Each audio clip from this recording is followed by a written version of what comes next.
இப்ப நம்ம வனபருவத்துல யக்ஷ பிரசன்னத்தை பத்தியான விஷயங்களை பார்த்துக்கிட்டு வர்றோம். அருமையாக யக்ஷன் என்று சொல்லக்கூடிய ஒருவருடைய கேள்விக்கு தர்மபுத்திரன் ஆகிய தர்மன் கொடுக்கக்கூடிய பதில்கள்,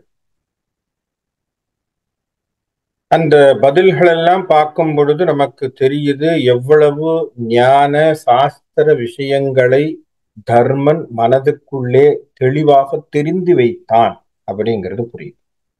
ஏன்னா ஒரு தெளிவில் இருக்கிறவனுக்குத்தான் இந்த அளவுக்கு அப்படி என்ன சொல்றோம், ஸ்பான்டேனியஸ் ஆன்சர்னு சொல்லுவோம் இல்லையா? எப்படி கேட்டாலும் ராத்திரியில தட்டி கேட்டாலும் சொல்றான்னு நம்ம சொல்றோமே, ராத்திரியில அவரை தட்டினா கூட சொல்லுவான்ப்பா அப்படிங்கிற மாதிரி. அப்படின்னா ஒன்று, அதை அவன் அப்படி அந்த அளவுக்கு அவனுடைய சிந்தனை இருக்கணும். இரண்டாவது, அதை அவன் பிரயோகப்படுத்தி இருக்க. அப்படி இருக்கிறவனுக்குத்தான் அந்த அறிவானது இருக்கும். அதுல தர்மன் எந்த விதத்திலையும் குறை வைக்கல. அதுல இருக்கக்கூடிய கடைசி சில கேள்விகளுடைய தொடர்களை பார்ப்போம். இன்னைக்கு நம்ம யக்ஷ பிரசன்னத்தினுடைய ஒரு அளவுக்கு நம்ம முடிவுக்கு வரப்போறோம். முடிந்த பிறகு என்ன நடக்குது அப்படிங்கிறதையும் பார்ப்போம். இப்ப கடைசி செட் ஆஃப் கேள்விகள். எது திசை என்று நீ சொல்லுவ? யக்ஷன் கேட்கக்கூடிய கேள்வி. எது திசை அல்லது எது வழின்னு வச்சுக்கலாம். திசைங்கிறத விட வழின்னு வச்சுக்கலாம். எது வழி? எது தண்ணீர் என்று உதகம் அப்படின்னு சொல்லுவோம். சமஸ்கிருதத்துல உதகம் அப்படின்னு வார்த்தை உண்டு. அந்த வார்த்தையைத்தான் யக்ஷன் பயன்படுத்துறான். உதகம். உதகம்னா என்ன, எது அப்படின்னு கேள்வி கேட்க. உதகம்னா தண்ணீரை குறிப்பது. எது அன்னம்? அன்னம்னா சாப்பிடுறது. எது விஷம்? எது அன்னம், எது விஷம்? இப்படி கேள்விகள். இந்த கேள்விகளுக்கான பதில்கள் என்ன, அதை எப்படி பேசுறாருங்கிறத பார்ப்போம். எது திசையாக கொள்வது அல்லது எது வழியாக கொள்வது அப்படின்னு ஒரு கேள்வி. அப்போ வழி அப்படின்னு சொல்லும் பொழுது அதற்கு தருமன் சொல்லக்கூடிய பதில், நல்லோர்கள் காட்டுகின்ற பாதை சரியான வழி. நல்லோர்களின் பாதை சரியான வழி. அப்பனா நம்ம என்ன சொல்றார்? நல்ல கூட்டோடு இருப்பது. அப்ப நல்ல நண்பர்கள், நல்ல கூட்டு, நல்ல வழியை நமக்கு தரும். அதுக்கு என்ன சொல்றார் அப்படின்னா, தர்மன் சொல்லக்கூடிய வார்த்தை சத் என்கின்ற வார்த்தையை உபயோகிக்கும். சத். அப்ப சத்துங்கிற வார்த்தை எதுக்கு பயன்படுத்தப்படுது? சத் சங்கம் அப்படின்னு சொல்லக்கூடிய வார்த்தைக்கு சரியாக இல்லையா? நம்ம ஔவையாரும் கூட அதுக்கான விஷயங்களை சொல்லியிருக்காங்க. என்ன சொல்றோம்? நல்லாரை காண்பதும் நன்றே, நலமிக்க நல்லோர் சொல் கேட்பதும் நன்றே, நல்லார் குணங்களை உரைப்பதும் நன்றே, அவரோடு இணங்கி இருப்பதும் நன்றே. ஔவையார் சொன்ன வார்த்தை. அப்போ நல்லோர்களோடு இணங்கி இருப்பதும், நல்லாரை பார்ப்பதும், நல்லாரோடு இருப்பது, அவர்கள் சொல்லை கேட்பது, அவர்கள் குணங்களை உரைப்பது. பாருங்க, சும்மா சேர்ந்து இருக்கிறது இல்ல, அவங்க குணங்களை பற்றியான விசாரங்களை செய்வது. எப்படி அவருடைய குணம் பாத்தியாப்பா, எப்படி பொறுமையா இருக்கார், எப்படி கோபம் இல்லாம இருக்கார், எப்படி இன்சொல்லோடு இருக்கார், இது யாராவது பாராட்டணும். இன்னைக்கு குணங்களை பற்றிய பாராட்டுதல்கள் என்பது குறைந்து விட்டது. பொருள்களை பற்றிய பாராட்டுதல் என்பது மேலே போய்விட்டது. இன்னைக்கு நம்ம நண்பர்களோடு பேசும்போது எதை பத்தி பேசுறோம்? கார் வச்சிருக்கிய, டெஸ்லா காரா, மார்க்கெட்ல வீடா, 2 கிரவுண்ட்ல வீடா, மேலையும் கீழையும் போறதுக்கு லிப்ட் எலிவேட்டர் எல்லாம் வச்சிருக்கீங்களா, இப்ப வீட்டுல 3 காரோ? அப்ப எதை நம்ம இன்னைக்கு பிரதானமா கொண்டு போயிட்டோம்? குணத்தை பேசுறது இல்லை. இன்னைக்கு குணங்களை பற்றி விவாதிப்பது இல்லை, குணங்களை பற்றி தெரிந்து கொள்வதில்லை. ஆனா பணத்தை பற்றியான விசாரம், பொருளை பற்றியான விசாரத்துக்குள்ள போயாச்சு. ஆனா ஔவையார் சொல்றா, அவர்கள் குணத்தை உரைப்பதுவும் நன்றே. குணத்தை பற்றி பேசணும்.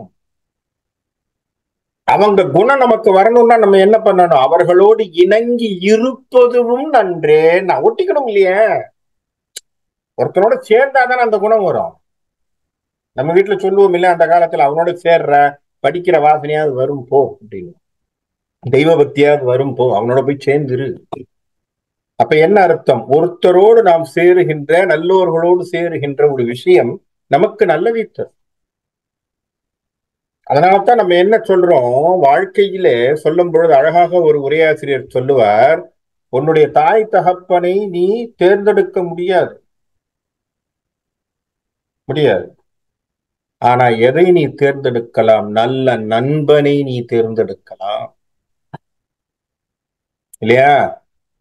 அதுக்காகத்தான வள்ளுவர் என்ன போட்டார்? நட்பு நட்பாராய்தல், தீ நட்பு கூடா நட்பு. அப்ப நட்புக்கே எவ்வளவு அதிகாரத்தை வச்சிருக்காரு பாருங்க. அப்ப இவ்வளவு விசாரங்களை அவர் வச்சிருக்கார். வள்ளுவர் அவ்வளவு விஷயங்களை நமக்கு சொல்லித் தரார். காரணம் என்ன? நட்பு என்பது எப்படி இருக்கணுங்கிறதுக்காக சொல்ற.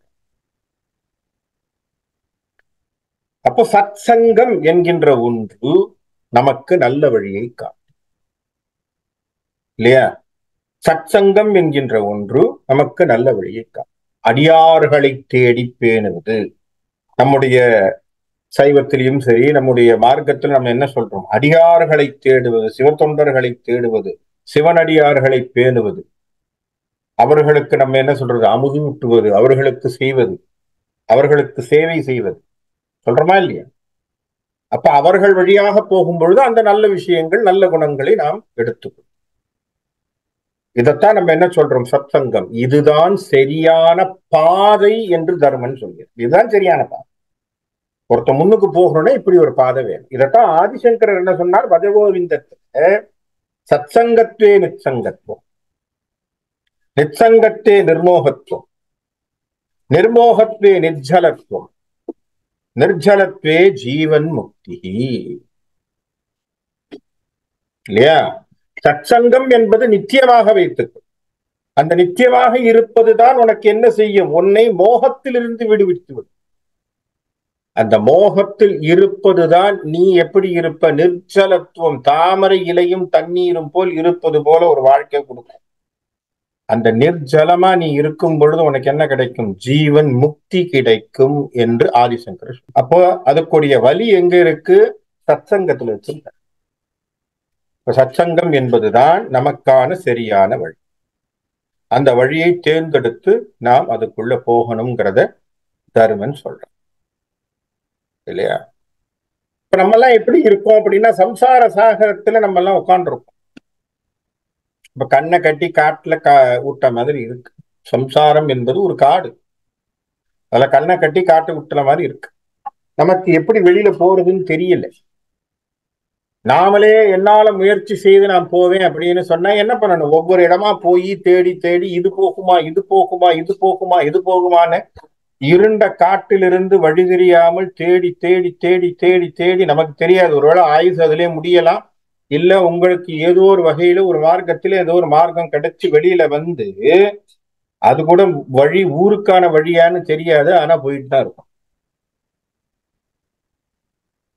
ஆனால் நமக்கு நல்ல ஆச்சாரியர்கள், குரு, நல்ல நண்பர்கள் வழி கிடைத்தால் நம்ம இந்த மார்க்கத்துக்கு இன்னும் சீக்கிரமா வெளியிடலாம்.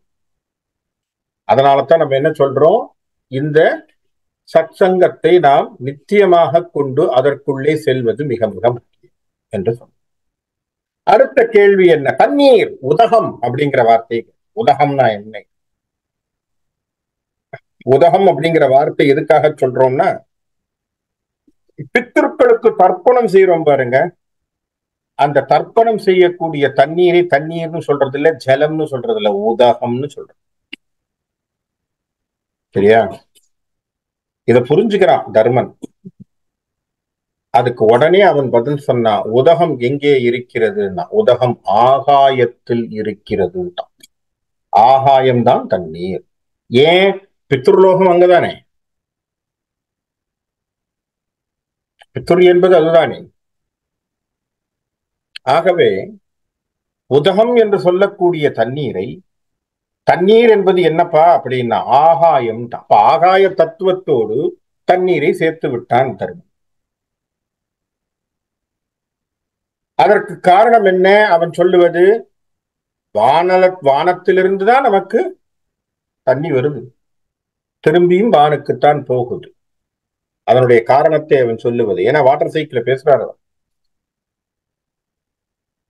மேல இருந்துதான் மேகத்தின் வழியாக மழை பொழிந்து, மழையின் வழியாக நமக்கு நிலத்துல விழுந்து, அந்த நிலத்துல தண்ணீர் தேங்கி, அந்த தண்ணீர் தான் திரும்பியும் நமக்கு என்ன ஆகுது, எவாபரேட் ஆகி மேல போய் திரும்பி மேகங்களாக மாறி திரும்பவும் நமக்கு தருகிறது. இந்த வாட்டர் சைக்கிளை பார்க்கும் பொழுது வான் என்று சொல்லக்கூடிய மேகமூட்டங்கள், வான் நம்ம என்னன்னு சொல்ல போறோம், மேல பார்த்தோம்னா ஒண்ணும் இல்ல, வெட்ட வெளியது. ஆனா அதற்கு ஒரு எல்லை பரப்பாக இருப்பது வானிற்கு மேகம் தான். மேகத்தை வச்சுதானே சொல்றோம், ஓ மேகம் இப்படி போகுது, மேகம் இப்படி வருது அப்படிங்கிறத வச்சுதானே பேசுறோம் வானத்தை. அப்ப மேகம், வானம் என்பது தண்ணீரின் இருப்பிடம் என்று பேசுகின்றோம். அப்போ அதை பித்தர்களோடு சேர்க்கிறான். காரணம் என்ன? அவர்களுக்கு நீங்க கொடுக்கக்கூடிய தண்ணீர் உதகம் என்பதனாலே அது அதோடு சம்பந்தப்பட்டது அப்படின்னு சொல்லு. ஆகவே இதுதான் நமக்கு முக்கியமான விஷயமாக பேசப்படும். அடுத்தது உணவு எது, எது சரியான உணவு என்று சொன்னார். அழகா சொன்னான் தருமன், ரொம்ப சிம்பிள். பசுவின் பால்.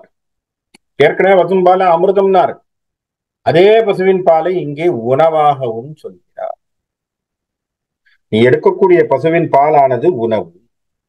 ஏன்? பசுவின் பால்ல இருந்து எல்லாமே கிடைக்கும். பால், தயிர், வெண்ணெய், நெய், என்ன வேணுமோ அத்தனையும் நீங்க அந்த பால்ல இருந்து எடுத்துடலாம். அதுல எல்லா விதமான நியூட்ரியன்ஸ், புரோட்டீன்ஸ் எல்லாமே கிடக்கும். ஆகவே உங்களுக்கு வேண்டிய அத்தனையுமே அந்த பாலின் வழியாக கிடைப்பதினாலே பால் என்பதுதான் சிறந்த உணவாக சொல்லும். அப்ப இருக்கிறதுல கொடிய விஷம் எது? வாட் இஸ் த பாய்சன் கேட்டேன். எதுப்பா கொடிய விஷம்? எது பெரிய விஷம்? பிறர் பொருளை களவாடுதல் பெரிய விஷம் என்று சொன்னான் தரும். பிறர் பொருளை களவாடுதல் இல்லையா? அதை பத்தியான சிந்தனையே தப்புங்கிறார் வள்ளுவர். வள்ளுவர் என்ன சொல்றார்? உள்ளத்தால் உள்ளலும் தீதே, பிறர் பொருளை கள்ளத்தால் கல்வேமெனல். உள்ளத்தால் உள்ளலும் தீதே, மனசால நினைச்சாலே கொடுமேன்ட்டான் வள்ளுவர். அவன் எங்க போய் கண்டம் பண்ணிட்டான் பாருங்க. திங்கிங்கே தப்புன்ட்டான். நீ திருடினா தப்புன்னு சொல்லல, திங்கிங்கே தப்பு. உள்ளத்தால் உள்ளலும் தீதே, பிறர் பொருளை கள்ளத்தால் கல்வேம் எனல். நான் எடுத்துப்பேன் நினைச்ச பத்தியா, நினைக்கிற தாட்டே தப்பு. அதுதான் வள்ளுவர். அவன் ஒரு படி மேலேயே போயிட்டான், அங்கே தப்புடான். அப்போ இன்னொருத்தனுடைய பொருளை எடுப்பேன் அல்லது எடுப்பது என்பது களவு. களவு என்பதுதான் உலகத்தையே மிகப்பெரிய கொடிய விஷம் என்று சொல்கிறான் தர்மம். காரணம், இன்னொருத்தன் பொருளை நம்ம எடுத்தோம்னா அதனால இருக்கக்கூடிய அத்தனை கான்சிக்வன்சஸ் நமக்கு இல்லையா? களவாடுதல் என்பது இருப்பதிலேயே ரொம்ப. நம்ம கேட்கலாம், இன்னைக்கு கலியுகத்துல அப்படித்தானே நிறைய விஷயங்கள் பண்றாங்க. நான் சொல்றது தர்மசாஸ்திரத்தின்படி வாழ நினைப்பவர்களுக்கான வழி. நம்பிக்கை இல்லை, தர்மசாஸ்திரத்தின்படி வாழ மாட்டேன், நான் நினைச்ச போக்குல வாழ்வேன் சொல்றவனுக்கு தர்மனுடைய யஜ்ஞ பிரஸ்தம் மட்டும் இல்லை, யஜ்ஞ பிரஷ்னம் மட்டும் இல்லை, மகாபாரதமும் சரி, சாஸ்திரமும் சரி, மண்ணீதியும் சரி, எதுவும் அவங்களுக்கு ஒர்க் அவுட் பண்ண போறது இல்லை. யார் சொன்னாலும் சரி அவர்களுக்கு சரியா வரப்போம். ஏன்னா அவர்களுடைய வழி தனியா தான் இருக்கும். அவங்க திருடுறதோ அப்படிங்கிற வாழ்க்கையை வச்சுக்கிட்டு இருக்காங்கன்னா அவங்கள நம்ம ஒண்ணும் செய்ய முடியாது. ஆனால் நான் நியாயமான வாழ்க்கையை வாழுவேன், நியாய தர்மத்தோடு வாழ்வேன் என்று ஒருவன் முடிவு கட்டினான் என்று சொன்னால் அவர்கள் கண்டிப்பாக இந்த யக்ஷ பிரசன்னத்தை முழுமையாக தெரிஞ்சு கொள்ளும். அப்பத்தான் நீங்க அந்த சாஸ்திரோத்தமான வாழ்க்கை என்னங்கிறது உங்களுக்கு. இதெல்லாம் சொன்ன உடனே யக்ஷன் சந்தோஷம். அடுத்த சில கேள்விகளை வச்சிருக்க. அடுத்த செட். தவம் என்றால் என்ன? தாமம் என்றால் என்ன? பொறுமை என்றால் என்ன? வெட்கம் என்றால் என்ன? தவம் என்றால் என்ன? தவத்துக்கு சம்பந்தமான விஷயம் என்னன்னு கேட்கிறேன். அழகா சொன்னார். சொல்றான், தவம் என்பது சுலபம். என்ன? உனக்கென்று விதிக்கப்பட்ட தர்மத்தை முறைப்படி செய்வது தவம். உனக்குன்னு என்ன தர்மம் விதித்திருக்கோ தத்தன் வர்ணாசிரமத்தின்படி அவர்கள் எந்த நிலையில் இருக்கிறார்களோ அவர்களுக்குன்னு விதிக்கப்பட்ட தர்மத்தை ஒருவன் சரியாக செய்தால் அதுவே தவம் என்று சொன்ன. அதை விட்டுட்டு மாறி செய்வேன்னு சொன்னா பிரச்சனை. அதுலதான் இன்னைக்கு குழப்பமா இருக்கு உலகம். மாறி போய் கிடக்கு. எதை செய்யக்கூடாதோ அந்த வர்ணாசிரமத்தில் இருப்பவன் அதை விட்டு விட்டு வேற விஷயத்தை செய்கிறேன்னு இறங்குறான். அது சரியா வராது. அதுலத்தான் குளறுபடி ஏற்படும். ஆகவே அந்தந்த அர்ணாசிரம தர்மத்திற்கு ஏற்றது போல் என்னென்ன செய்யணுங்கிற முறைப்படி கொடுக்கப்பட்டிருக்கோ இந்த சாஸ்திரத்தின் முறைப்படி நீங்கள் அதை அந்த நியமனத்தோடு நிற்க வேண்டும். அதுதான் தவத்திற்கு ஒப்பான விஷயம். தான் என்ன சொன்னார் வள்ளுவரும் சொல்றது, உலகத்தோடு ஒத்த ஒழுகல் என்று சொன்னார் இல்லையா? உலகத்தோடு ஒத்த ஒழுகல். பலகற்றும் கல்லார் அறிவிலாதார். உலகம் என்று சொல்லக்கூடியது என்னன்னா அறிஞர்களும் பிறர்களும் சொல்ல கூறப்பட்ட ஒழுக்கங்களை சரியாக கடைபிடித்து அதன் வழியாக ஒருவன் ஒழுகவில்லை என்று சொன்னால் அவன் எவ்வளவு படிச்சிருந்தாலும் படிக்காதவனுக்கு சமம் என்று வள்ளுவன் பேசுகிறான். உலகத்தோடு ஒத்த ஒழுகல். அப்ப இந்த உலகம் எதை சரின்னு சொல்லியிருக்கோ அதை எடுத்துக்கோ, வேண்டான்னு சொன்னதை தள்ளியதை புறந்தள்ளியதை தள்ளு. அது சொல்லக்கூடிய நியாய தர்மங்களோடு வாழத்துக்கு தெரிந்து கொள். அப்ப உலகம்னா எல்லாரும் சொல்றதை ஏத்துக்கணுமானா இல்ல. பரிமேழகர் உரை, பெரியவர்கள் அறிஞர்கள் பெரியவர்கள் யார் அந்த வழியிலே நடந்தார்களோ அவர்கள் சொன்ன பாதையிலே நில்.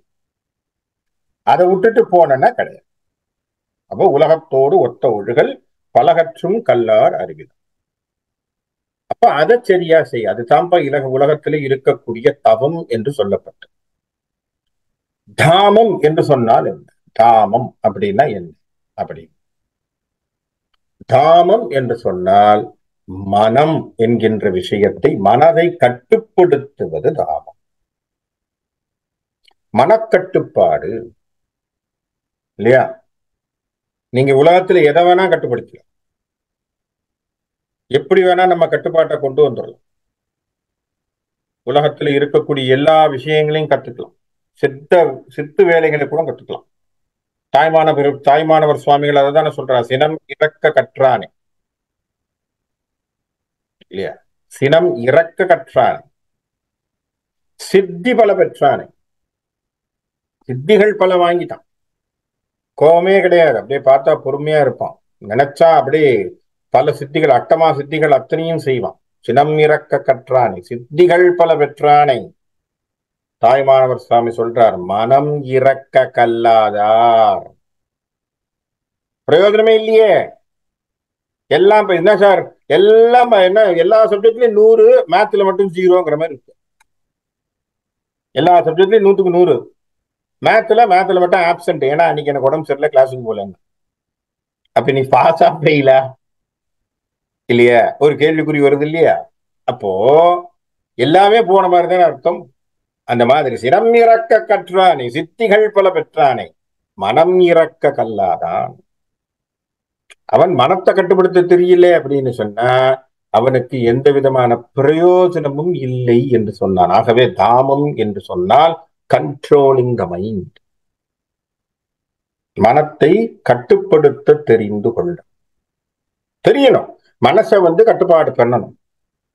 இது எனக்கு வேண்டாம், இது எனக்கு வேணும் என்கின்ற கட்டுப்பாட்டு நியமம் தேவை. புரியுதுங்களா? என்னென்ன நமக்கு வர்ணாசிரமத்தில் என்னென்ன கொடுக்கப்பட்டிருக்கோ அதுக்கேற்றது போல கட்டுப்பாடு. அதை கொஞ்சம் கொஞ்சமா நம்ம இந்த கட்டுப்பாட்டுக்குள்ளே வருவதற்கு நாம முயற்சி எடுப்போம். இந்த மனக்கட்டுப்பாடும் இன்னைக்கு கொஞ்சம் கொஞ்சமா குறைஞ்சுதான் இருக்கு. அதுவும் ஒரு காரணம். இன்றைக்கு பேராசைகளும் பெரிய விஷயங்களும் ஒருத்தனை ஏமாத்துறது எல்லாமே ஏன் நடக்குதுன்னா இந்த மனதை கட்டுப்படுத்துவது இல்லை. ஆசைகளுக்கு அலைபாய்வதனாலே ஏற்படக்கூடிய துன்பங்கள் நமக்கு நிறைய.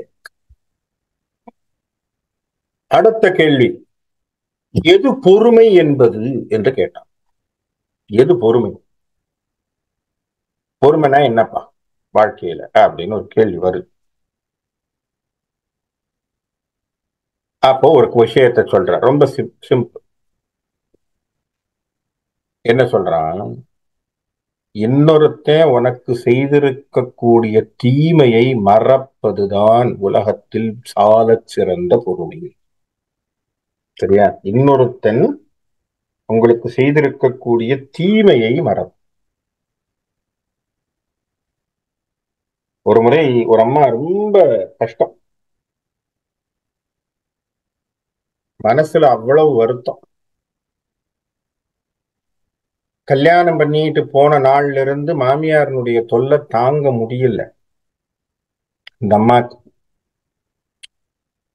கணவனோடு சேர்ந்து வாழக்கூடிய ஒவ்வொரு நாளும் நரக வாழ்க்கை அந்த அம்மாவுக்கு. கண்ணீரும் கம்மலுமாக மகா பெரியவரிடத்திலே போய் உட்கார்ந்து அந்த அம்மா அழுது, பெரியவா எனக்கு இந்த மாதிரி வாழ்க்கை வந்துடும், என் மாமியார் அவ்வளவு பேசுறா, என்னை அவ்வளவு கொடுமைப்படுத்துற,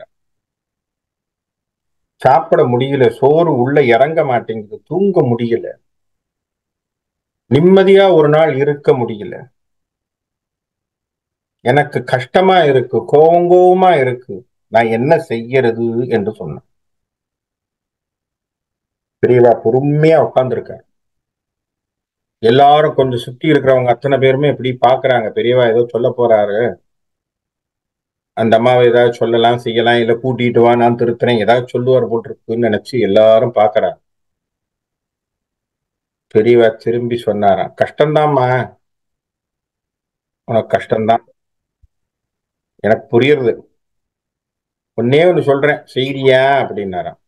பெரியவா என்ன சொன்னேன்னு செய்கிறேன், பெரியவா சொன்னா செய்வியா, செய்யறேன், இன்னியோட அந்த அம்மா சொன்னதை மறந்துடு மன்னிச்சுடுன்னு.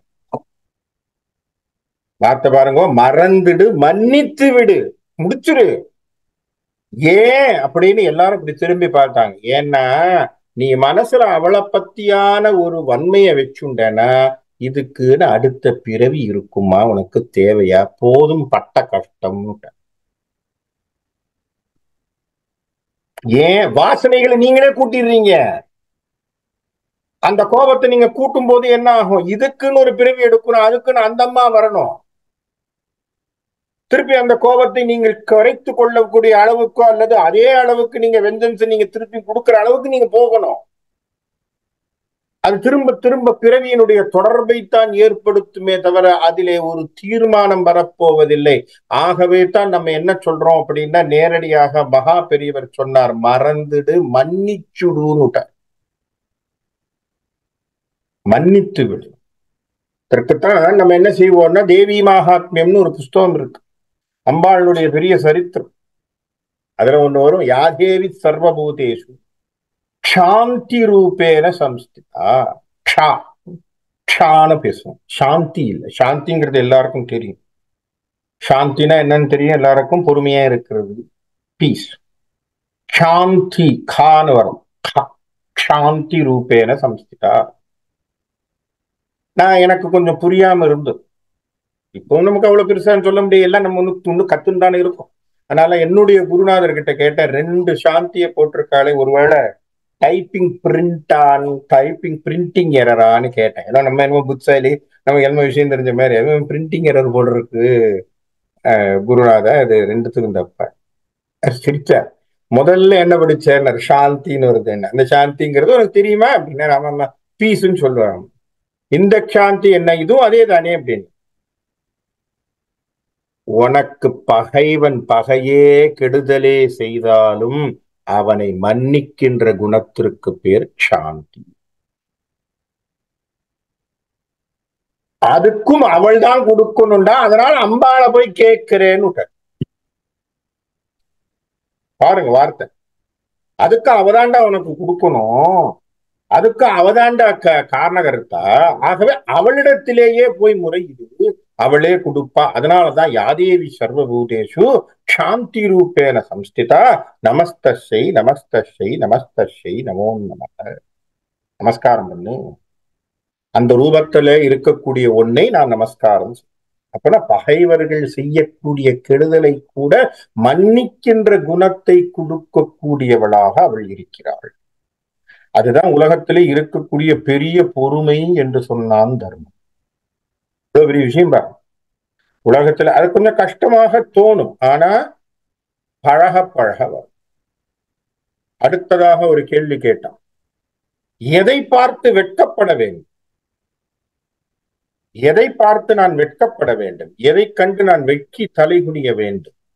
சொன்னா, இந்த உலகத்தில் உள்ள உலகாய்த்த விஷயத்தில் ஏற்படக்கூடிய நாட்டத்தையும் வெற்றியையும் கண்டு நீ வெட்கி தலைகுனிய வேண்டும். இந்த உலகாய்ந்த விஷயத்துல உனக்கு வெற்றின்னு நீ யோசிக்கிற பத்திய, அதை நினைச்சு நீ வெட்கப்படணும். அப்படின்னா என்ன அர்த்தம்? இது நிரந்தரமற்றதுன்னு தெரியாம கொண்டாடுறோம் இல்லையா? இது நிரந்தரமற்றதுன்னு தெரியாம கொண்டாடுறோமே, அந்த கொண்டாட்டத்தை நினைத்து வெட்கப்பட வேண்டும். ஏன் அந்த கொண்டாட்டம் ஒரு நிமிஷம் நிக்குமா? அடுத்த நிமிஷம் மாறி போயிடும். அடுத்த நிமிஷம் அதனுடைய தாக்குதலோ அதனுடைய வலிமையோ நமக்கு இருக்க போகுது. இந்த கதையை நான் ஏற்கனவே சொல்லியிருக்கனோ இல்லையோ, ஒரு அழகான ஒரு கிராமம். இந்த கிராமத்துல இருக்கக்கூடிய மக்கள் எல்லாம் ஒரு சாது, ஒரு முனிவரை போய் பார்க்கறாங்க. அந்த ஊர்ல பெரிய மகானா இருக்கக்கூடிய ஒரு முனிவர். அந்த முனிவரை கிட்ட போய், நாங்க எல்லாம் ரொம்ப கஷ்டப்படுறோம் இந்த கிராமத்துல, எங்களுக்கு ரொம்ப கஷ்டமா இருக்கு முனிவரே, நீங்க ஏதாவது செய்யுங்க. அவர் சொன்னாரா, அவரும் நம்ம என்னப்பா செய்ய முடியும், எல்லாம் அப்படித்தான் அப்படி இப்படி எதையோ சொல்லி பார்த்தாரு, யாரும் கேட்கற மாதிரி இல்லை, ரொம்ப கஷ்டப்பட்டு எல்லாரும் வந்து அவர்கிட்ட கெஞ்சாத குறையா, நீங்களே ஏதாவது சொல்லணும், எங்களுக்கு ஏதாவது வழி. சரி,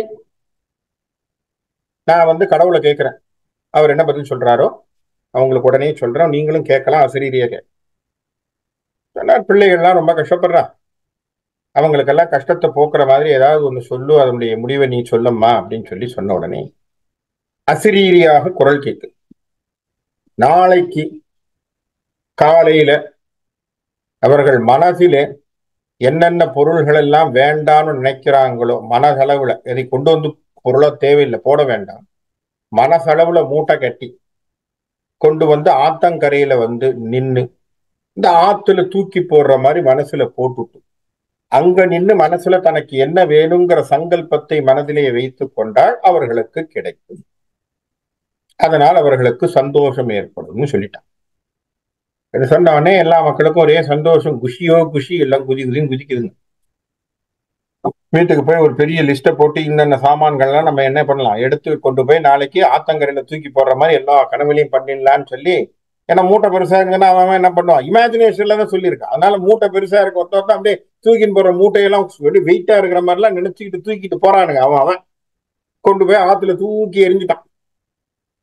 சரி, எரிஞ்ச பிறகு என்ன சொல்லிட்டான், என்ன அர்த்தம், ஒரு நிமிஷம் நின்று உனக்கு என்ன வேணுங்கிறத நீ யோசின்னுட்டான். உடனே அந்த இடத்துல அந்த ஆத்தங்கரையில நின்று தனக்கு வேண்டியது, ஒருத்தன் பங்களான்னா, ஒருத்தன் காருன்னா, ஒருத்தன் 2 காருன்னா, எல்லாம் ஏட்டா எல்லாம் வந்தாச்சு. மனசுல நினைச்சுக்கிட்டு இவங்க நடந்து வர்றாங்க. பின்னாடி நடந்து வந்தா, பங்களான்னு கேட்டவங்களுக்கு பங்களா கிடைச்சிருக்கு, கார் கிடைச்சவனுக்கு கார் கிடைச்சிருக்கு, எல்லாம் கிடைச்சிருக்கு. எல்லாம் ஓடுறான் அவசரமா, குடு குடு குடு குடுன்னு ஓடி போய் கதவை திறந்தா, பாரு பங்களா எல்லாம் அழகா இருக்கு, இப்படி இருக்கு பண்ணிருக்குன்னு சொல்லிட்டு பக்கத்து வீட்டை எட்டு பார்த்தான். பக்கத்து வீட்டுல இவனை விட பெரிய சைஸ் பங்களாவா இருக்கு. அடடா, இவனை மாதிரி நான் bungalow with sofa set lover seat எல்லாம் கேட்காம மறந்துட்டேனே அப்படின்னு இவன் நினைச்சான். அவன் நினைச்சான், அடடா இவன் பாரு கார் வாங்கி டெஸ்லா காரோட யோசிச்சிருக்கான் பொருள் இருக்கேன்னு இவன் நினைச்சான். அவனுக்கு ஒரு பொருள் கிடைச்சியும் அவனுக்கு அதுல சந்தோஷம் இல்லை. பாருங்க, கடவுள் உங்களுக்கு ஆனந்தத்தை கொடுத்தாலும் அந்த ஆனந்தத்திலே உங்களுக்கு சந்தோஷங்கிறது நிமிஷத்திற்கு மேலே அந்த சந்தோஷம் இருப்பது இல்லை. ஏன்? உலகாய்த்த பொருள்களிலே தற்காலிகமான சந்தோஷத்தை தான் நாம் காண முடியும். உங்களை விட இன்னொருத்தன் புத்திசாலி வந்துட்டானா உங்களுக்கு பயம்தான் வரும். நீங்க வேற பாக்குற இடத்துல ஓப்பனா சொல்றேன், ஒருவேளை நம்ம வேண்டான்னு ஆயிடுமோ, நமக்கு பலம் இல்லாம போயிடுமோ, நம்மளை தூக்கி சாப்பிட்டுருவானோ, நம்மளை விட அவன் பெரிய புத்திசாலியா இருப்பானோ, அவன் நம்மளை விட சாமர்த்தியசாலியா இருப்பானோ, பயந்தே வாழ்க்கையை வாழ்வோம். ஆபீஸுக்கு போகும். அவன் ஒண்ணும் இல்ல, நமக்கே ரெண்டு விஷயங்கள் ரூல்ஸ் எல்லாம் சொல்லிட்டானா அவன் நம்மளோட வயசுல சின்னவனாவே இருப்பான்னு வச்சுக்கோங்க, நமக்கு கோபம் கோபமா வரும், ஆரவம் பீரிட்டு எழும். இது இயற்கை, இது சைக்கலாஜிக்கல் ஃபீல். இதுதான் பிரச்சனை. காரணம் என்ன? வெற்றி என்பது நிரந்தரமாக இருப்பது இல்லை. இப்ப இந்த வெற்றியை கொண்டாடுவது எது? உலகாயத்து விஷயத்திலே வெற்றியை கொண்டாடுவது, அத என்ன சொல்லிட்டார்? அதை விட்டுடு. அதுதான் இப்ப உலகத்திலே இருக்கக்கூடிய பெரிய விஷமாக இருக்கும். அதை விட்டுடணும். அதை கண்டு நாம் வெட்டி தலை குனிய வேண்டும். என்ன செய்யணும்? அப்படி ஒரு கொண்டாட்டம் கொண்டாடுறதுக்கு பதிலாக என்ன பண்ணணும்? வெக்கப்படணும், வெக்கப்படணும் அப்படின்னு தர்மன் சொன்ன. தர்மனுடைய இந்த கேள்வி கேட்டு பதில சொன்ன உடனே யக்ஷனுக்கு ரொம்ப சந்தோஷம். இப்போ உன்னிடத்தில் ஒரு முக்கியமான கேள்வியை கேட்கிறேன் தர்மா, யோசித்து பதில் சொல். இது ரொம்ப சூட்சமமான கேள்விங்கிற பீடிகையெல்லாம் போட்டு கேட்கிற. ஒரு நிமிஷம் கேர்ஃபுல்லா யோசிச்சு பதில் சொல். என்ன? பிராமணன் என்பவன் பிறப்பினால் ஆகிறானா, வேதத்தை கற்றதினால் ஆகிறான், அல்லது வேதத்தை பற்றி சிந்திப்பதால் ஆகிறானா, அல்லது வேதத்தின் வழி நடப்பதால் ஆகிறான்? யார் பிராமணன்? கேள்வி தர்மனுக்கு. என்ன கேள்வி? பிராமணன் என்பவன் யார்? பிறப்பினால் ஒருவன் பிராமணனா, அல்லது எதனால் அவனுக்கு அந்த தகுதி ஏற்படும்? அருமையான கேள்வி. தர்மன் சொன்னான், பிறப்பினால் வருவது அல்ல. பிறப்பினால் பிராமணத்துவம் அல்ல. அப்போ பிறப்பினால் அல்லன எப்படி? அப்ப எப்படி, எதனால் வருகிறது? இப்ப பிறப்பு, அவர் என்ன சொல்றார் தர்மன், பிறப்பு அவனுக்கு ஒரு லைசன்ஸ் கொடுக்குது வேதத்தை கத்துக்க, அவ்வளவுதான். ஏன்னா வேதத்தை கத்துக்கிறதுக்கு இவனுக்கு ஒரு லைசன்ஸ் கிடைக்கும். வேதத்தை கத்துக்கிட்டதுனால இவன் பிராமணனா இல்ல. அப்ப எப்போ? நன்னடத்தையினாலே தான் ஒருவன் பிராமணத்துவத்தை அடைகிறான். அதான் சொல்றான், அந்தணன் என்போன் அறவோன் மற்றெவ்வுயிர்க்கும் செந்தன்மை பூண்டு ஒழுகல் என்று பேசி, அப்ப எல்லா உயிருக்கும் என்ன பண்ணணும்? செந்தன்மை பூண்டு ஒழுகல். எல்லாம் நல்லா இருக்கணும்னு நினைக்கிறவனா இருக்கு. அப்படி இருக்கிறவனைத்தான் நம்ம என்ன செய்ய முடியும்? அதுதான் சரியான அந்தணனுடைய தர்மம். அப்போ தர்மம் அல்லது ஒரு அந்தணனுடைய தர்மம் அல்லது பிராமணத்தினுடைய தர்மம் என்ன? அவனுடைய குணம், அவன் நடக்கின்ற வழி, சாஸ்திரத்தை ஒட்டி வாழணும்.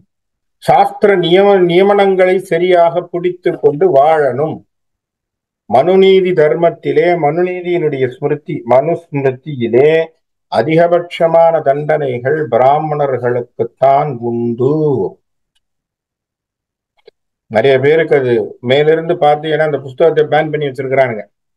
அதை பத்தி நிறைய தப்பு தப்பா பேசி வச்சிருக்கிறானுங்க. அதனால அந்த புஸ்தகத்துல என்ன இருக்குன்னு பாதி பேர் படிக்காமலே வச்சிருக்கிறான். அது ஏதோ மோசமான புஸ்தகம், கம்யூனிட்டி பத்தி பேசுற புஸ்தகம், ஒரு ஜாதியை மேல காட்டுற புஸ்தகம்னு. அப்படியே கிடையாது. அப்படி ஒரு ஜாதியை மேல காட்டுற புஸ்தகமா இருந்தா அவங்களுக்கு ஏன் இவ்வளவு தண்டனையை கொடுத்துருக்கணும்? அவன் என்ன செஞ்சாலும் சரின்னு சொல்லியிருந்தோம் இல்லையா? கொல்லலையே. மனு நீதியிலே நான் சொல்றது உண்மையா பொய்யாங்கிறத நீங்களே டெஸ்ட் பண்ணி பாருங்க, ஓபன் பண்ணி பாருங்க. ஒரு பிராமணன் தன்னுடைய சாஸ்திரத்திலே நீதியிலே வழுவினால் அவனுக்கு கேபிட்டல் பனிஷ்மெண்ட் வரைக்கும் கொடுக்குறான். ஹையஸ்ட் பனிஷ்மெண்ட், கேபிட்டல் பனிஷ்மெண்ட் கிடைக்கும். அப்போ எப்படி எதிர்பார்க்குது பாருங்க, சொசைட்டி அதை எதிர்பார்க்குது. Sir, he is a role model, he should not do a mistake. புரியுறதா? ஒரு டீச்சரா இருக்கிறான் தப்பு செய்ய முடியும்? யோசிச்சு பாருங்க. சொசைட்டியை திருத்துறவன் அவனே அங்க உட்கார்ந்து தப்பு பண்றான்னா அப்ப சொசைட்டி மாறும் இல்லையா? அடி வாங்கிடுமே, ஒழுக்கம் இருக்காது. இன்னைக்கு அதுதான பிரச்சனையா இருக்கு. ஏன் கமர்ஷியலா போச்சே, டீச்சிங் ஃபுல்லா கமர்ஷியலா இருக்கிறதுனால என்ன பிரச்சனை?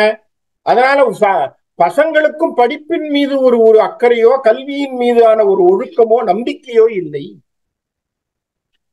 ஏன்னா காலேஜ்ல போய் கத்துக்கிறீங்க, ஸ்கூலுக்கு போனாலும் ஒரே மாதிரி தாண்டா இருக்கு, வெளியில இருந்தாலும் ஒரே மாதிரி தாண்டா இருக்கு போறாங்க.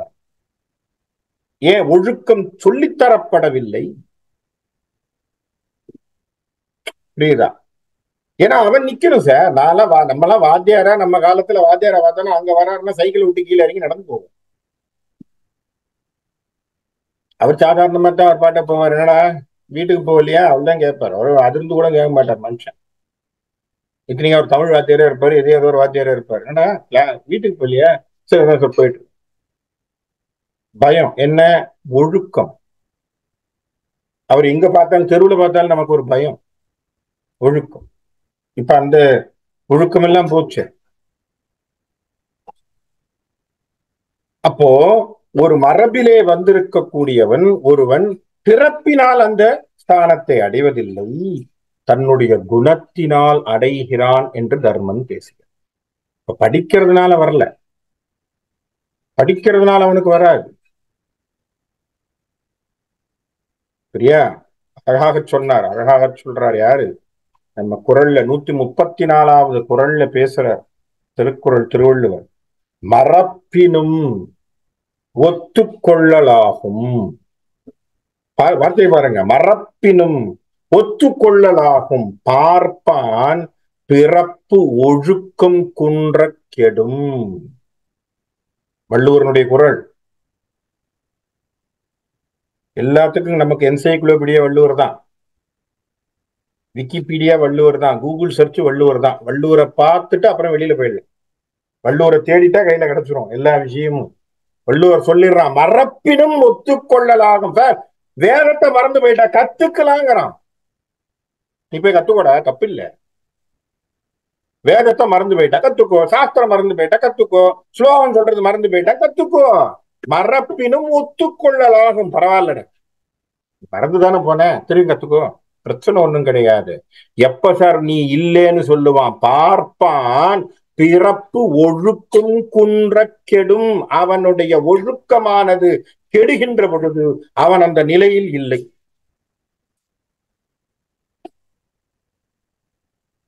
இது வள்ளுவனுடைய குறள். அப்போ நமக்கு தெரிகின்ற விஷயம் என்ன? ஒரு quality of life, behaviour is very very. என்ன நடத்தையில நீ இருக்க, அப்படி இருக்கிறத பேஸ் பண்ணித்தான் நீ பிராமணத்துவத்தை அடைய முடியும். இல்லாத பட்சத்திலே நீ அந்த விஷயங்கள் மற்றவை எல்லாமே அடிஷனல், ஆடண்டம்னு சொல்றோம் இல்லையா, ஆட் பண்றதுதான். வேதம் படிக்கிறதோ, வேதத்தை பத்தி யோசிக்கிறதோ எல்லாம் ஆடிங். இப்ப நீங்க உங்களை நான் பார்க்கும் பொழுது நீங்க பிராமணன் அப்படின்னு சொல்றதுக்கு என்ன? குணம் தான் பிராமணனை காட்டு இல்லையா? அப்ப குணம் தான் எடுத்துக்காட்டு, அவன் நடத்தை தான் எடுத்துக்காட்டு, அவனுடைய ஒழுக்கம் எடுத்துக்காட்டு. அப்ப அதை அழகாக தருமன் சொன்னான். யக்ஷன் அப்படியே ஆனந்தித்துக் கொண்டான். என்ன மாதிரி யோசிச்சு சொல்றான்ப்பா அப்படின்னா, உள்ளுக்குள்ள யக்ஷனுக்கு ஒரு சந்தோஷமா. ஏன்னா பின்னாடி வரப்போகுது யக்ஷன் யாருன்னு தெரியும். யக்ஷன் சந்தோஷப்படுறான் மனசில்.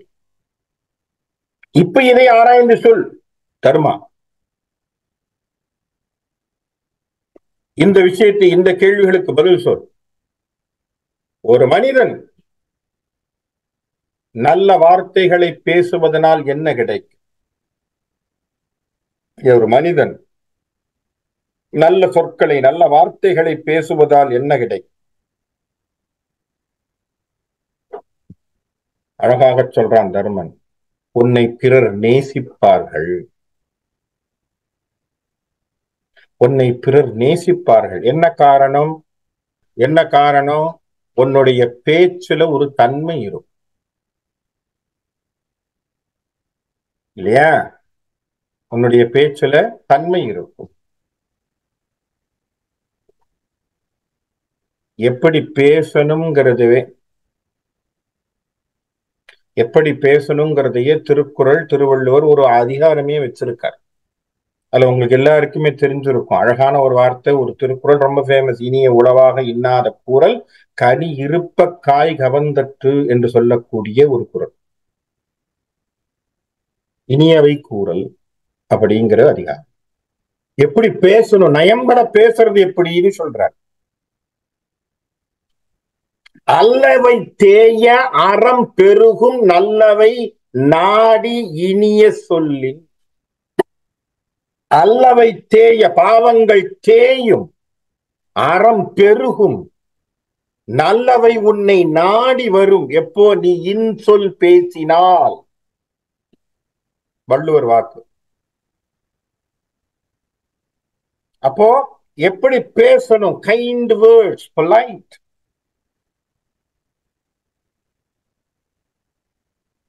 அதிகாரம் பண்ற துணியில பேசப்படாது. கோபத்தோடு பேசுவதனால நமக்கு ஒரு வேலை நடக்க போறது இல்லை. சொல்லுகின்ற பொழுது வால்மீகி சொல்லுவான், ராமன் மதுரபாஷி என்று பேசுவான். மதுரபாஷினா கோபப்பட்டு ராமன் யாரிடத்திலையும் பேசி பார்த்ததே இல்லையா. கோபமாவே பேச மாட்டான்.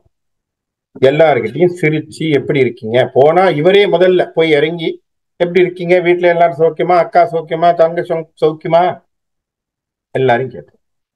மதுரபாஷி என்று பேச. அப்ப என்ன அர்த்தம்? ஒரு அவதாரமே காட்டி கொடுத்திருக்கிறது எப்படி பேசணும்னு புரிஞ்சுக்கணும். இதெல்லாம் நம்ம ஏதோ ராமாயணத்தை படிச்சுட்டு ராமனை பார்த்துட்டு ஆஹா அவன் கையை தட்டிட்டு வெளியில வந்துடுறோம். அந்த கேரக்டரை நம்ம மனசுக்குள்ள வாங்கி அது போல இருக்கிறதுக்காக பிரயத்தனப்படுத்தும். அப்பதான் அந்த ராமாயணத்துக்கு வெற்றி. புரியுதா? ராமனை கொண்டாடுவதுன்னா என்ன அர்த்தம்? ராமன் குணங்களை கொண்டாடுவது. ராமன் மேலாப்புல படிச்சுட்டு கையை தட்டிட்டா ஆஹா கம்பன் சூப்பரா எழுதியிருக்காங்கிறதுக்காகவோ வால்மீகி சூப்பரா எழுதியிருக்கான நீ சொல்லனாலும் வால்மீகியும் கம்பன் அழகாத்தான் எழுதி வச்சிருக்கான். உன் சர்டிபிகேட்டுக்காக அவன் எழுதல. நீ அதை என்ன நடத்தி காட்டினாய், என்ன குணத்தை நீ கொண்டு வந்தாய் உன்னுடைய நடத்தையிலே. ராமனுக்கு எத்தனையோ கல்யாண குணங்களை சொன்னோம், அதுல ஏதாவது ஒண்ணு உன் வாழ்க்கையில கடைசி வரைக்கும் கடைபிடித்து காட்டு. அந்த எண்ணத்தையாவது கொண்டு வா. அதற்காகத்தான் நம் ராமாயணத்தையோ மகாபாரதத்தையோ திருப்பி திருப்பி திருப்பி திருப்பி படிக்கிறது. காரணம், அந்த குணம் நம்முள் உரட்டும். புரியுதா? இந்த குணம் நமக்குள்ள வரட்டும். இப்போ நம்ம என்ன பண்றோம்னா, ஒரு வெள்ளைக்கல்ல துணிய மஞ்சள்ல முக்கி கொஞ்ச நேரம் வெளியில காய போட்டு பாத்தீங்கன்னா அங்கங்க மஞ்சள் இருக்கும். வெள்ளை முழுக்க அந்த வெள்ளையும் ஃபுல்லா போயிருக்காது, மஞ்சளும் ஃபுல்லா வந்திருக்காது. திருப்பி மஞ்சள்ல முக்கி திருப்பியும் வெயில்ல போடுங்க. திருப்பி மஞ்சள்ல முக்கி திருப்பி வெளியில போடுங்க. முக்கி முக்கி முக்கி முக்கி போட்டுக்கிட்டே இருங்க. ஒரு காலத்திலே அந்த வெள்ளை துணி மஞ்சள் துணியாக மாறிவிடும். மாறுதா? You are dipping your mind into தட்ங்கிறான். இங்க மஞ்சள் என்பது ராமாயணமோ மகாபாரதமோ, வெள்ளை துணி என்பது நீங்கள். உங்களை நீங்கள் நினைத்து கொண்டு வெளியே வாருங்கள். ஒரு நாள் அல்லது ஒரு நாள் உங்கள் மீது ராமன் வாசம் அடுக்கும் வரும், பூசப்படும். ராமன் என்கின்ற சாயம் பூசப்படும். அதுக்குத்தான் நம்ம திரும்ப திரும்ப திரும்ப திரும்ப அதுக்குள்ள போயிட்டே இருக்கணும். போர் அடிக்குன்னு சொல்லக்கூடாது. ராமாயணமா எனக்கு தெரியாத கதையான்னு சொல்லக்கூடாது. இல்ல ராமாயணத்துல புதுசா ஏதாவது மிராக்கலா சொல்லுன்னா அதெல்லாம் ஒண்ணும் சொல்ல முடியாது. இருக்கிறது தான் கதை. வால்மீகி என்ன எழுதினாரோ அதைத்தான் நான் சொல்ல முடியுமே தவிர யாரும் புதுசாலாம் அதுல இன்வென்ட் பண்ணிலாம் யாரும் கதை சொல்ல முடியாது. ஆனா இருக்கிறத திரும்ப திரும்ப சிந்திக்கணும். சிந்திக்கின்ற பொழுதுதான் அவன் குணம் நம் மீது ஒட்டும். அப்பதான் ராமனை உள்வாங்குவதுன்றது. எதுக்காக சொல்றேன்? ஒரு குணத்தை பற்றி நம்ம பேசும் பொழுது இந்த குணங்கள் எல்லாம் ஒருத்தருக்கு சால சிறந்த குணங்கள். அப்போ எப்படி இனிய வார்த்தைகளினால் நமக்கு என்ன கிடைக்குதுன்னா, இனிய வார்த்தைகளினால் மக்களினுடைய பேராதரவும் அன்பும் நமக்கு கிடைக்கிறது. ஆராய்ந்து ஒரு செயலை செய்வதனால் என்ன கிடைக்கிறதுன்னு கேட்டான். நீ எடுத்திருக்கக்கூடிய முயற்சியிலே வெற்றி கிடைக்கும் என்று தர்மன் சொன்ன. ஆராய்ந்து செய்யக்கூடிய செயலினால் நீ எடுத்திருக்கக்கூடிய முயற்சியிலே வெற்றி கிடைக்கும் இல்லையா? வள்ளுவரும் அதான சொன்னார், எண்ணி துணிக கர்மம். என்ன செய்யணும்? எண்ணி துணிக கர்மம். முதல்ல யோசிச்சுடு, நல்லா பிளான் பண்ணிடு. அதுக்கப்புறம் என்ன பண்ண? வேலையை செய். அதுக்கப்புறம் அழகான ஒரு வார்த்தையை போட்டார். துணிந்தபின் எண்ணுவாம் என்பது இழுக்கு. அந்த வார்த்தையை நல்லா புரிஞ்சுக்கணும்.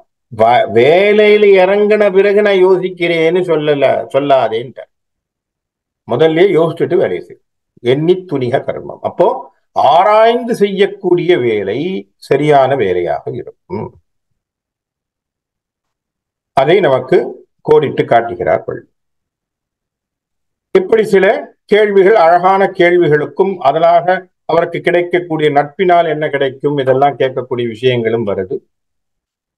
கடைசியாக அவர் கேட்கக்கூடிய கேள்வி, இருப்பதிலேயே உயர்வான தர்மம் என்ன அப்படின்னு கேட்கும் பொழுது அவர் சொல்லக்கூடியது, பரமாத்மாவாகிய தெய்வத்தினுடைய சிந்தனையை நாம் வளர்த்து கொள்ள வேண்டும் அப்படின்னு தர்மன் பேசுறார். பரமாத்மாவாகிய தெய்வத்தினுடைய சிந்தனையை வளர்த்து தெய்வத்தினுடைய காரியங்களை செய்வது அப்படின்னு சொல்ற. அப்ப பரமாத்மாவுடைய தெய்வத்தினுடைய காரியங்களை செய்கின்ற பொழுது தெய்வமே நமக்கு துணையாக நிற்கும், தெய்வமே நமக்கு வழிகாட்டியாக வரும். நம்மால முடியலனா கூட அது நமக்கு நாயன்மார்கள் கதையிலையும் சரி, ஆழ்வார்களுடைய கதையிலையும் சரி, நிறைய விஷயங்கள் நமக்கு தெரியுது. இங்கே இந்த உரையாசிரியர் ஒரு அழகான ஒரு கதையை ஒன்று சொல்றார். இது திருக்குடந்தை அப்படின்னு இடத்துல ஆறாமுதன் பெருமாள் அப்படின்னு சொல்லக்கூடிய பெருமாளுக்கு நாராயண சுவாமி என்கின்ற ஒருவர் கோவில் கைங்கரியம் பண்றாரு. கோவில் கைங்கரியம்னா கோவிலுக்கு கட்டுறதுக்கு, ராஜகோபுரம் கட்டுறதுக்கு, எல்லாத்துக்கும் ஓடி ஓடி ஓடி ஓடி செல்வங்களை கொண்டு வந்து சேர்த்து, அவங்கிட்டையும் செல்வம் இல்லை ஆனாலும் பலரிடத்துல போய் கேட்டு அதுக்காக ஓடி செய்கிறார். ஆனா அவருக்கு பிள்ளைகள் கிடையாது. நல்லா ஞாபகம் வச்சுக்கோங்க, அவருக்கு பிள்ளைகள் கிடையாது, பின்னாடி யாரும் சந்ததி கிடையாது. அவர் மட்டும்தான். அவர் ஓடி ஓடி செய்யறாரு. அவரை சுற்றி இருக்கக்கூடிய சொந்தக்காரன்ல இருந்து எல்லாருமே என்ன சொல்றாங்க, என்னடா இப்படி செஞ்சுட்டு இருக்க, ஒண்ணும் இல்லை, என்ன பிள்ளைகள் இல்லைங்கிறதுக்காக எல்லாத்தையும் இப்படி பண்ணிட்டு இருக்கியே, இப்படி ஓடிக்கிட்டு இருக்கேன்னு அவர் சொல்லிட்டாரு. எனக்கு பெருமாளுடைய கடமையை செய்வதும் அவருக்கான தொன்றை செய்வதும் எனக்கு ரொம்ப பிடிச்சிருக்கு அப்படிங்கிறதுனால தன்னுடைய வாழ்க்கையில செய்து செய்து செய்து செய்து ஒரு நாள் அந்த நாராயணசாமி இறந்து போய்விடும். இது இந்த கஷேத்திரத்தில நடந்த மகாத்மியம்னு சொல்லி குறிக்கப்பட்டிருக்கு. அதுக்காக தான் இந்த சொற்பொழிவாளர் இந்த வார்த்தையை சொல்றார். இது சமீப காலங்கள்ல நடந்தது. இந்த நாராயணசாமி இறந்து போன பிறகு பிள்ளைகள் யாரும் இல்லையே. அவருக்கு ஈம கடங்குகள் யாரு செய்வாங்க? ஈம சடங்குகள் யாராவது செய்யணும் இல்லையா? அவர் இருந்த காலத்துல அவர் சொன்னாராம், எனக்கு பெருமாள் பார்த்துப்பார், நான் பார்த்துக்கிறேன், அவர் என்ன செய்வார், எனக்கு என்ன வேணுமோ அவர் செய்வாருன்னு சொல்லிவிட்டார். அவர் இருந்த காலத்துல. அவர் இறந்து போயிட்டார். இப்ப யார் செய்வா, என்ன செய்வா அப்படிங்கிற மாதிரி எல்லாரும் யோசிச்சுட்டு இருக்காங்க. உள்ளுக்குள்ள கோவிலினுடைய நடைக்குள்ளே அந்த குருக்கள் என்று சொல்லக்கூடிய பட்டாச்சாரியர் உள்ள வரார். கதவை திறந்து பெருமாளை பார்க்கிறார். பெருமாளுக்கு பூணல் போட்டிருக்கு. சரியா? பெருமாளுக்கு பூணல் உண்டு. பூணல் போட்டிருக்கு. பூணல் எப்படி இருக்கு அப்படின்னு சொன்னா, உங்களுக்கு ரைட் ஷோல்டர்ல இருந்து லெப்டுக்கு போகும். இதுதான் பூணலுடைய முறை. பார்த்துருப்பீங்க ஒரு படங்கள்ல பாத்தீங்கன்னா, பிள்ளையாருடைய படத்துல பாத்தீங்கன்னாலும் அப்படித்தான் இருக்கும். இந்த சைட்ல இருந்து இந்த லெப்ட்ல இருந்து இப்படி ரைட்டுக்கு வர்ற மாதிரி இப்படித்தான் சாதாரணமா போடுற பூணல். அபரகாரியங்கள்னு சொல்லக்கூடிய, அபரகாரியங்கள்னா என்னது? அப்பாவுக்கு திதியோ தர்ப்பணமோ செய்யும் போது பூணலை மாற்ற வேண்டும். புரியுதுங்களா? அப்ப ரைட்ல இருந்து லெப்டுக்கு போகும் பூணல். பெருமாளினுடைய தோளில ரைட்ல இருந்து லெப்டுக்கு இருந்துதான் பூணல். இவர் உள்ள நுழையும் போது இவர் ஆச்சரியப்பட்டாராம் பட்டர். ஒருவேளை நம்ம டெக்கரேட் பண்ணும்போது தப்பா போட்டுட்டோமோ, ஏன்னா நமக்கு இந்த ரைட் லெப்ட் கன்ஃபியூஷன்ல ஏதோ மாத்தி போட்டுட்டோம் போல் இருக்குன்னு சொல்லி இவர் திருப்பி அதை எடுத்து மாத்தி போட்டுட்டு வெளியில போயிட்டு திருப்பி உள்ள வந்தா திருப்பி டைரக்ஷன் மாறி இருக்காம் பூணல். அப்ப புரிஞ்சுக்கிட்டார், பெருமாளே போய் அந்த நாராயணசாமிக்கு காரியங்களை செய்து வைத்திருக்கிறார். அப்ப என்ன அர்த்தம்? கடவுளின் மீது நம்பிக்கை வைத்து அவனிடத்திலே சரணாகதி செய்பவனுக்கு கடவுளே கதி, அவரே இறங்கி வருவார்.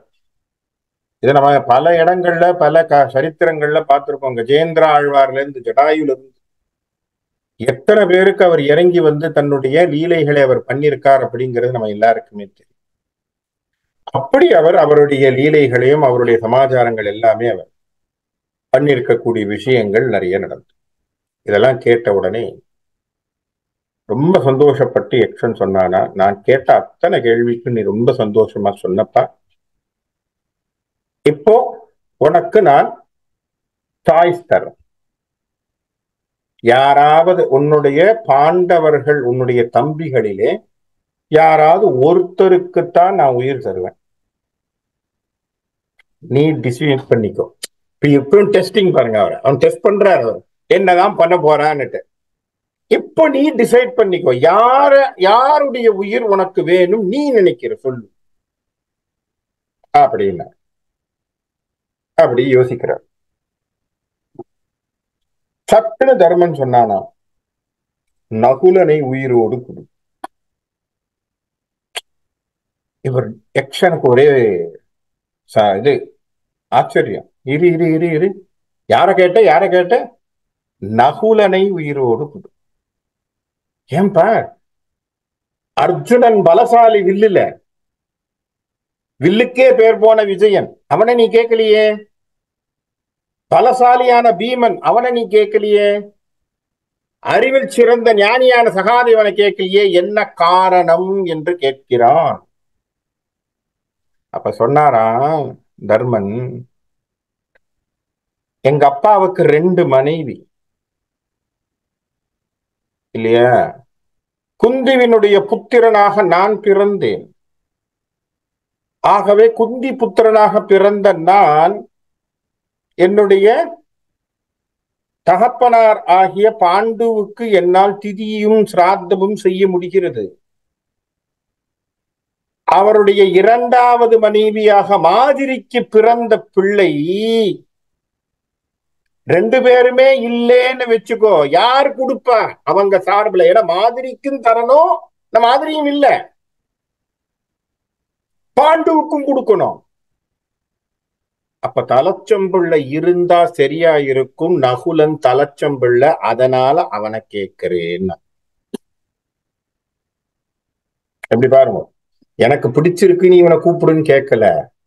அப்பா அம்மாவுக்கு தர்ப்பணங்களையும் சிராத்தங்களையும் செய்வதற்கு அவனுக்கு உரிமை இருக்கு, அதை விடாது செய்யணுங்கிறதுக்காக நகுலனை கூடுன்னு கேட்டான். யக்ஷனுக்கு ஒரே சந்தோஷம். உச்சி முகர்தான். அவனை கூப்பிட்டான் நான் பக்கத்துல. இத்தனை நேரம் உன்னோட பேசினனே, நான் யாருன்னு தெரியுமாப்பா தர்மா என்று கேட்டான். தெரியலேன்னா. தன்னுடைய உருவத்தை மாற்றி காட்டி நான் தர்மதேவன் நிக்கிறான். உங்க அப்பாடா நானே, உங்க அப்பாடா நானே. அவன் ஓடி போய் தகப்பன் காலிலே விழுந்தான். உன்னுடைய அறிவை நான் மெச்சினேன், நான் பார்க்கணும்னு நினைச்சேன். உன்னை எல்லோரும் தர்மன் தர்மன்னு சொல்றாங்க, அது உண்மையாகவே அந்த பேர் உனக்கு சரிதானா இல்லையா நான் தெரிஞ்சுக்க ஆசைப்பட்டேன். ஆகவேதான் இந்த டெஸ்ட் நான் பண்ணேன். நானேதான் மான் உருவிலே போய் அந்த பிராமணனுடைய அரணிக்கட்டை எடுத்து ஓடினேன். ஏன், எனக்கு தெரியும் நீ இங்க வருவேன்னு. உனக்கு ஒரு சோதனையை வைத்தேன். உனக்கு இத்தனை விஷயங்கள், சாஸ்திரத்துல நீ எப்படி இருக்க, தர்மத்தினுடைய சிந்தனையில எப்படி இருக்கேன்னு தெரிஞ்சுக்க இத்தனை கேள்வியை கேட்டேன். சளைக்காமல், ஒன்றுக்கும் நீ மாறாமல், சாஸ்திர விரோதம் இல்லாமல் சரியாக பதில் சொன்னாய். ரொம்ப சந்தோஷம். இதோ அத்தனை பாண்டவர்களும் உன்னுடைய சகோதரர்களையும் உயிரோடு மீட்டுத்த. இப்ப உன்னை நான் பார்த்ததுல, நீ சொன்ன அறிவை பார்த்து எனக்கு ரொம்ப சந்தோஷமா இருக்கு. என்னிடத்தில் இருந்து என்ன வரம் வேணுமோ கேள். என்னிடத்தில் இருந்து உனக்கு என்ன வரம் வேணும் கேள். அவன் யோசிக்கிறான். எனக்கு வேற ஒண்ணும் இல்லை, நீங்கள் எடுத்த அந்த அரணிக்கட்டையை திருப்பி கொடுங்க. ஏன்னா அந்த பிராமணர் பாவம், அதை வச்சுதான் அவர் அதை தபஸ பண்ணிட்டு இருக்கார். ஆகவே தயவு செய்து அந்த அரணிக்கட்டையை கொடுத்து விடு. கண்டிப்பா தரேன், இது ஒரு பெரிய விஷயமே இல்லை, நீ கேட்கலனாலும் கொடுக்கத்தான் போறேன், கொடுக்கிறேன். அடுத்தது, நாங்கள் அடுத்தது இப்போது அஜ்ஞான வாசத்துல போய் இருக்க போறோம். அந்த அஜ்ஞான வாசத்துல இருக்கும் பொழுது எங்களை யாரும் இனங்கொண்டு கொள்ள முடியாத அளவிற்கு இருக்க வேண்டும். ஏன்னா அதுதான கண்டிஷன். 1 வருஷம் மறைஞ்சிருக்கணும், நான் யாருன்னு யாருக்கும் தெரியக்கூடாது. அதனால எனக்கு நீங்க அப்படி ஒரு சமாச்சாரத்தை கொடுங்க. தாராளமா கொடுக்குறேன், எடுத்துக்கோ. இதை தவிர இன்னும் ஒரு வரத்தையும் கொடுக்க ஆசைப்படுறேன், நீ சொல்லு. யுதிஷ்டர் யோசிச்சானே, எனக்கு ஒன்றும் பெருசா எனக்குன்னு தனியா ஒண்ணும் இல்லை, பரவாயில்ல கேளு, என்ன வேணும், உனக்கு என்ன வேணும்னு சொல்லு. வாழ்க்கையிலே நான் இருக்கிற வரைக்கும் எனக்கு எந்த விதத்திலையும் கோபமும் பேராசையும் மோகமும் என்னை வந்து சேரக்கூடாது. யார் கேட்கிறா? தர்மன் கேட்கிறான். எனக்கு கோபம், பேராசை, மோகம், காமம் இருக்கக்கூடாது. எப்பொழுதும் உண்மையை பேசக்கூடியவனாக, தர்ம சிந்தனையில இருப்பவனாக நான் இருக்க வேண்டும். அதற்கு ஆசீர்வாதம் பண்ணணும்னா அதற்கு திரும்பி சொன்னாரா இவர், யக்ஷன் சொன்னானா, அந்த வரத்தை நான் உனக்கு கொடுக்க முடியாது. இவர், ஏன், எனக்கு அந்த தகுதி இல்லையா? இல்ல, அந்த குணம் உனக்கிட்ட ஏற்கனவே இருக்கு. இருக்கிற பொருளை நான் எப்படிப்பா உனக்கு தர முடியும்? உங்ககிட்ட அது ஏற்கனவே நிறைஞ்சிருக்கு. இருக்கக்கூடிய பொருளை நான் எப்படி உனக்கு தர முடியும்? தர்மா, என்றைக்கும் நீ தர்மத்திற்காக இருக்கக்கூடியவனாக நீ இருப்பாயப்பா. உனக்கு தர்மம் என்பது உன்னுடைய பிறப்பாகவே இருக்கும் அப்பா என்று சொல்லி அவனுக்கு ஆசீர்வாதம் செய்து அவனுடைய சகோதரர்களுக்கு உயிரை கொடுத்து விட்டு அவர் கிளம்புறார். அந்த அரணிக்கட்டையும் கொடுத்துட்டார். இப்ப சகோதரர்கள்லாம் எல்லாம் ஏதோ தூங்கி எழுந்த மாதிரி எழுந்து என்ன நடந்து திரும்பி திரும்பி பார்க்குது. பார்த்தோன்னே இதெல்லாம் பெரிய கதை, அப்புறமா பேசலாம், வா வா அப்படின்னு சொல்லிட்டு தர்மன் அத்தனை பேரையும் கூட்டிக்கிட்டு அந்த அருணிக்கட்டையை எடுத்து கொண்டு வந்து அவங்க இருந்த இடத்துக்கு வந்து அந்த பிராமணன் இடத்துல அந்த அரணிக்கட்டையை கொடுத்தோன்னா பிராமணன் ரொம்ப சந்தோஷப்பட்டு நமஸ்காரம் பண்ணி ரொம்ப சந்தோஷம் அப்படின்னு சொல்லி கிளம்பின உடனே இவர்கள் எல்லாம் உட்கார்ந்து கொண்டு, இனி நாளையில் இருந்து நம்ம அஜ்ஞான வாசத்துக்குள்ள போகணும், நம்ம என்ன பண்ணணுங்கிறத நம்ம முடிவு பண்ணணும், அதற்கான ஆயத்தங்களை நாம் செய்ய வேண்டும் என்ற ஒரு ப்ரிப்பரேட்டரி ஒர்க்கை பத்தி பேச ஆரம்பிக்கிறார். அந்த அஜ்ஞான வாசத்துக்குள்ளே அவர்கள் என்னென்ன ப்ரிப்பரேட்டரி ஒர்க் பண்றாங்க, எங்க போறாங்க, என்ன விஷயத்தை செய்ய போகிறார்கள், அந்த ஒரு வருட காலம் அவர்கள் எங்கே இருந்தார்கள் அப்படிங்கிறத சொல்றதுதான் அஜ்ஞானவாச பருவம் என்று சொல்லக்கூடியது. இந்த அஜ்ஞானவாச பருவத்தை பத்தி அடுத்த வாரம் டீட்டெயிலா அதனுடைய ஆரம்பத்தை பார்ப்போம். ஆகவே இப்படி யக்ஷனுடைய கேள்விக்கு அப்படியான அழகான தர்மத்தின் வாயிலாக தர்மனே சொல்லியிருக்கக்கூடிய பதில்களை நம்ம அழகா பார்த்தோம். இது யக்ஷ பிரசன்னம் என்று சொல்லக்கூடிய முக்கியமான ஒரு கட்டம். அடுத்ததாக வரக்கூடிய அஜ்ஞான வாசத்திலே இன்னும் பல விஷயங்கள், சுவாரஸ்யமான விஷயங்கள், நடப்புகள் நம்ம பார்க்க போறோம். எப்படி அவர்கள் தங்களை மாற்றிக்கொண்டு உருமாற்றிக்கொண்டு எப்படி இருந்தாங்க, அங்கே யாராவது அவர்களை கண்டுபிடிச்சாங்களா, கண்டுபிடிக்கிற மாதிரி ஏதாவது நிகழ்வுகள் நடந்ததா அப்படின்னு பார்க்கும் பொழுது அங்கே திரௌபதி எப்படி இருந்தா, தருமன் என்னவா வந்தான், அர்ஜுனன் எப்படி இருந்தான், நகுலன் என்னவா போனான், சகாதேவன் என்னவா இருந்தான், அங்கே நடந்தது என்ன, அங்கே கீச்சக வதம் என்று சொல்லக்கூடிய கீச்சகன் என்கின்ற ஒருவனை வதம் செய்கிறார்கள், அந்த கதை, இதெல்லாம் அதுல சுவாரஸ்யமான விஷயங்கள் நடக்க போகுது. அதெல்லாம் இந்த அஜ்ஞான வாசத்தினுடைய பருவத்திலே நம்ம பார்ப்போம் அப்படின்னு சொல்லி இன்னைக்கு இந்த இடத்துல அப்படி நான் நிறுத்துறேன். நன்றி, வணக்கம். அடுத்த ஏதாவது கேள்விகள் இருந்தா கேளு.